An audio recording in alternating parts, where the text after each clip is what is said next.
मैं हूं आपका दोस्त मोहम्मद अली खिजर और आज की इस वीडियो में हम बात करेंगे बासी रोटी सुबह खाली पेट खाने से क्या क्या फ़ायदा हासिल किया जा सकता है।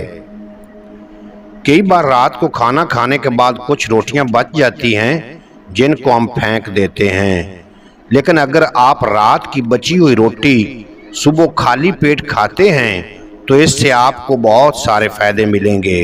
अगर आप रात की बची हुई बासी रोटी को दूध में डालकर खाएंगे तो इससे हमेशा सेहतमंद और तंदुरुस्त रहेंगे। पुराने वक्तों में लोग बासी रोटी का इस्तेमाल करते थे, जिसके बायस वो सेहतमंद भी रहते थे और इनको किसी भी तरह की कोई बीमारी नहीं होती थी। आज के दौर में हर कोई किसी न किसी बीमारी में मुब्तला दिखाई देता है।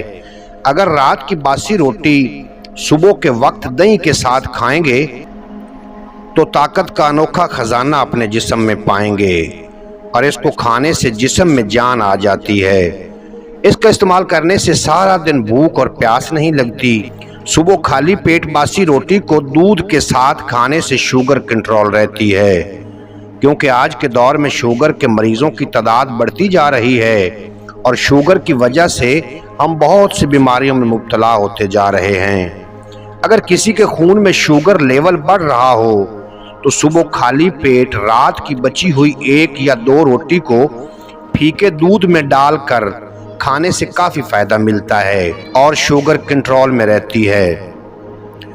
बासी रोटी को दूध में डालकर खाने से ब्लड प्रेशर कंट्रोल में रहता है। बासी रोटी को दूध के साथ इस्तेमाल करने से जिस्म का दर्जा हरारत दुरुस्त रहता है, क्योंकि कई बार गर्मियों में हमारे जिस्म का दर्जा हरारत ज़्यादा बढ़ जाता है। अगर ऐसे में इसका इस्तेमाल किया जाए तो जिस्म का दर्जा हरारत नॉर्मल रहता है। बासी रोटी को दूध के साथ खाने से पेट की हर बीमारी का इलाज हो जाता है। अगर हमारा पेट खराब रहेगा तो हम कई बीमारियों में मुब्तला हो जाते हैं। अगर किसी का निज़ाम दुरुस्त तरीके से काम नहीं करता तो ऐसे लोगों को बासी रोटी को दूध में डालकर खाना चाहिए, क्योंकि इससे पेट से जुड़ी बहुत सारी बीमारियों से छुटकारा मिल जाता है। उम्मीद है आज की जो मुख्तसर वीडियो आपको पसंद आएगी। अगर वीडियो पसंद आई हो तो चैनल को सब्सक्राइब फरमा के बेल नोटिफिकेशन को प्रेस करना, ताकि मुस्तकबिल में अपलोड होने वाली तमाम वीडियो बर वक्त आप तक पहुंचती रहें।